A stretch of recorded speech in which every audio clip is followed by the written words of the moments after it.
Hey guys, thanks so much for joining me today. I'm Lauren Douglas. I'm the SVP of Marketing at Channel Factory, and I'm joined by Sarah Clayton, who is the head of commerce at PhD. Sarah, thank you so much for joining me. Thanks for having me. Okay, so Sarah, you are the head of commerce at PhD. So can you tell me, what does that mean and sort of what does your day-to-day look like? Yeah, so I joined PhD about a year ago. Okay.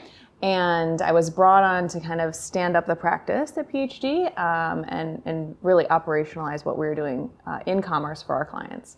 So obviously commerce was happening with our clients prior to me joining, but it was about taking kind of what are we doing today in little pockets within the organization and start to operationalize that, bring some rigor behind it, stand up the organization around it, and really identify and map out what our product offering would be and what our roadmap looks like. Okay. And so you're focused mostly on e-commerce, correct? It's nuanced, right? Okay. So it's not just e-commerce. I like to call it commerce overall because it is just such an interesting landscape. I think with retail media just taking off, right?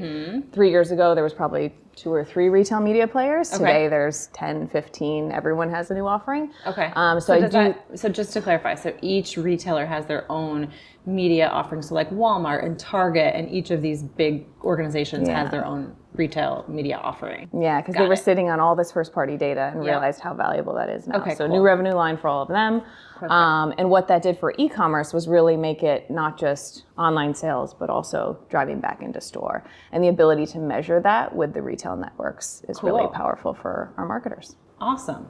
So you were in pharma for a long time. I know you were at Bayer. So how did you sort of make the decision to move in from the client side to more of the agency world? Yeah, so I get this question a lot, and people are like, what were you thinking? You went to an agency. But for me, it was, I grew up in marketing, brand marketing, worked on a lot of OTC household products. Okay. And kind of learned those skills. And in my last role at Bayer, I was running the Aleve business, which is a large pain reliever in the US, and got to spend a lot of time in the field, with our sales reps, so down in Bentonville at Walmart, out in Cincinnati with Kroger, out in Minneapolis with Target, and really got to learn the dynamics between the marketing that we were doing back in New Jersey and kind of how that showed up in store with our retail partners. And so as this landscape just keeps evolving, I think there's a really interesting dynamic between sales and marketing. Yeah. And so I met Catherine, who is the CEO of PhD, and she had this opportunity to lead up commerce at PhD. And I met her and I was like, I don't know what I'm going to do for you, but I'm going to work for you. Really? Yeah, she's wonderful and really excited to work for her. That's and awesome. This opportunity kind of came about to take what I had been doing in marketing, experience I had with our retail partners, and then bring it to an agency to really share it with more clients. Well, I would definitely want to get back to Catherine when we talk a little bit more about leadership, but on the customer journey front, I'm sure that's something that you're thinking about and looking at all the time. Can you talk to me a little bit about how that's, how you're pulling all these pieces across PhD's practices together to really look at the customer journey end to end? Absolutely. So I think one of the things is the funnel, right? Yeah. So we used to talk about the funnel in this very pure linear way. Yeah. And the funnel's gone, right? Okay. It's flipped on its side, it's turned over, it's dead. I mean, there's all different ways to call it, but it's certainly evolved significantly. If you think about your own experience, right? You go from scrolling, right, on any sort of social platform, and all of a sudden you buy something, right? You didn't think about it, you didn't even know it existed. All of a sudden your thumb is just doing things just that you add to didn't cart even and know it was done. doing, right? And I mean, the hashtag TikTok made me buy it. Yes. So I think the experience has changed so dramatically that we can't separate big brand driving awareness events from lower funnel conversion. And this has to be intertwined now. And I think there's just a really interesting dynamic of how we used to do things and where we're going and meeting that consumer where they are. Yeah, totally. I mean, what is the implication, or how do you guys think about that? Because as you said, the funnel's dead or turned on its side, or however the metaphor you want to use. How do you think about that, and how does that impact the day-to-day decisions that you're making, and how do you also explain that to brands? Right. So I think at PhD, the great thing is that we don't have commerce sitting alone in a silo, right? And so one of the big missions for me is to integrate commerce within each of our client teams, across each of our activation teams, across our investment teams, to ensure that everyone's thinking about it Okay. from the start, right? This isn't some bolt-on afterthought about like, oh wait, how do I drive a sale?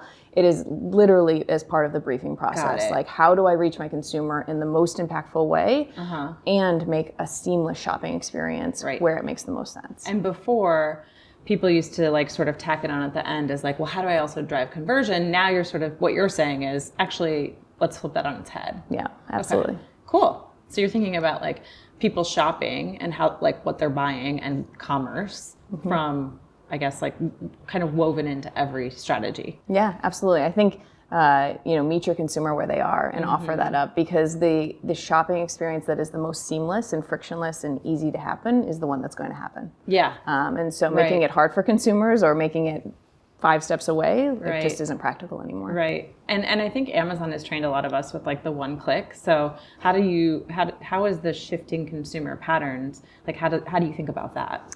Yeah, so it's the bar has been set, right? The days of like being willing to even put in your credit card information, right? Like the minute I have to like get my wallet out, I'm done. Yes. And so if you think about how to that easy add to cart, my information's already in there, native checkout. It's how do we make it as easy as possible for consumers, because the expectation is it's going to be as easy, if not easier, than Amazon. Right, absolutely. I wanted to ask you a little bit about your time at Bayer, like on the brand side, because you've seen both worlds now. Like, how did you guys think about, when you're putting Aleve on the shelves, or when you're trying to get people to consider Aleve versus some of your competitive set in their cart online? How did you think about consumer experience from there? And then what have you learned now that you're on the other side that has sort of been like, a little bit eye-opening? Yeah, so I think the benefit of going to an agency is that I get to work across a whole host of different clients and very different brands. Totally. And so I grew up in pharma and OTC marketing, and so the experience of trying to get one product in the cart versus another is pretty similar.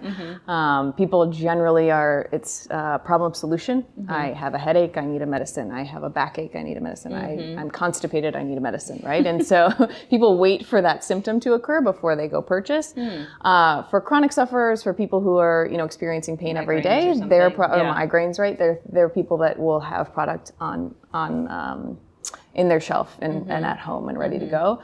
But for the most part, people are waiting until that symptom happens to go relieve. So with that said, then, going to PhD, I have clients that are, in luxury and in fashion and auto and travel, right? Yeah. So just that consumer experience is very different. Yes. And yet the fundamentals kind of come down to the same things, right? It's meet your consumer where they are, give them the right message at the right time with the right experience, and allow the marketing to work for you. So I think the fundamentals around brand building and consumer activation are very similar. Cool. But really getting to learn a lot about different industries, being agency side. Yeah. Are you, I don't know if you're able to give specifics or not, but like any sort of interesting case studies you could share, or things that you've seen that you've learned in the last year, I think would be fun for people to hear. Yeah, I think what I have loved to see at the agency is the eagerness to learn, being around people who live this every day, right? So I think less around a case study, but just around cultural differences between big pharma and agency side. I think big pharma is really great at developing people and careers and training, fundamentals, all of that. Agency side, you have people that are just passionate about what they do, passionate about the industry, passionate about media, passionate about learning every little thing that there is to know about something. And so just being in a room with experts on things that I know nothing about, right? And in pharma, there's experts of things I know nothing about too, right? I sat with scientists, doctors, lawyers, all of those. But I think on the agency side, it's incredible, the personal passion that people have for this space and wanting to know everything there is to know about something. Like you think about kind of what the next frontier is in media, and we have people sitting at PhD that are just fully invested in knowing that and making sure that our clients are up to speed on it. What's the difference between selling luxury bags and like Aleve? People want to buy luxury bags, and no one wants to need Aleve. With that said, people do love their pain relievers. Once they have one, they love it. Sure. And so we had very loyal consumers, which was always great to hear. However, people are excited about that purchase, right? They are doing research. They love the brand. Like you have brand love like you've never seen before, right? These are people that will talk about the purchase. They'll talk about what they're thinking about buying. They will go and post about it, right? Like no one's really bragging about the last pain reliever they bought. Right. However, the consumers who are invested in these brands are passionate about them. They're willing to share them. The influencers that you can get to support your brands are even more interesting, right? As we think about this convergence of content and influencers and social and commerce and how it's all kind of coming together, I think is a really interesting space and a really exciting space as we think across vertical versus some of the traditional CPG. Yeah, that must be actually fun for you to like think about influencers and how do you work with influencers. It's much harder when you're talking about a constipation medication or a leave or something, right? So that's kind of cool. Okay, so you mentioned that you went to PhD because of the CEO. So tell me a little bit about that and like what she brought to you that made you so inspired. Yeah, so I met Catherine Sullivan, and she had just joined PhD, and she was coming in and reworking the team and building kind of her leadership team, and she had a vision for where this organization was going to go and how we were going to better serve our clients. And I think that what she brought to the table was an energy, a focus, a business acumen, and a leadership style that I just admired incredibly. Yeah. And she has lived up to that every day, right? That's awesome. So when I went to her and I told her, even though she didn't know because I was sitting on Zoom all day, I went to her and told her, I was like, hey, I'm pregnant. And I know I just joined your organization, but I'm going to need some maternity leave. And she was wonderful. Like she was so supportive. The entire organization was, and has since welcomed me back since I've come back from maternity leave, and has been very supportive of kind of me navigating new motherhood and being a leader in an organization. And that's great. I think what she brings to the table is just an incredible presence for the organization and some great leadership. And I view her as a real mentor and someone I look up was to. it the type of thing where you kind of knew instantly? Yes. Okay. Oh yeah, I met her and I was like, I don't know what I'm gonna do, but I'm gonna work for her. And I think that it just she just has a great presence and business acumen. Yeah, really. I think that's what we all hope to be someday, right? Like that people meet us and they're like, we want to work for you. So that's a great talent recruitment tool. What do you, how do you think about leadership from a managerial perspective? Like, especially, obviously you have this, sort of female leader that you look up to. How do you think about the team that you're building and the people that are below you and kind of guiding their careers? Yeah, I'd say I've been very lucky to have incredible leaders. Even prior to joining PhD, I worked for some really incredible, smart, human leaders, right? And I think we take for granted how challenging that can be, right? Is to have people that you work for that have empathy and compassion and are real and human and normal, right? Like just that, like, oh wait, I can relate to you. And I think I've had some incredible leaders, and so the benefit that's been for me is that I can pass that down, right?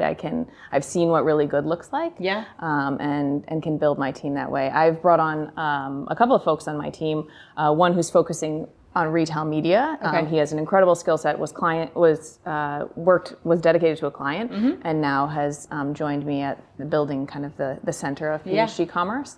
And then another woman who is really passionate about social commerce and this convergent, right, of content, social, and commerce, and kind of where they come together. And they both bring very different skill sets, and but having them on the team and finding out what their passion points are and like coaching and harnessing that forward has been really fun. Cool. That's so awesome. Far. What is the best piece of like leadership advice that you've gotten that you would pass on to somebody else? I think a couple of things. I think one is if you want something, go ask for it, right? I think letting people know what you want, where you want to go, what your vision is. If it's just in your head, no one's going to help you get there. But once you know what you want, go after it, and then find as many advocates as you can to support you. Once you say something out loud, I think you like I know this sounds weird and like kind of hoo-hoo, but like you really manifest it, or like you've said it out loud and now you put the wheels in motion to start building towards that thing. So Right. I think that's really powerful. Yeah. Easy, but powerful. Exactly.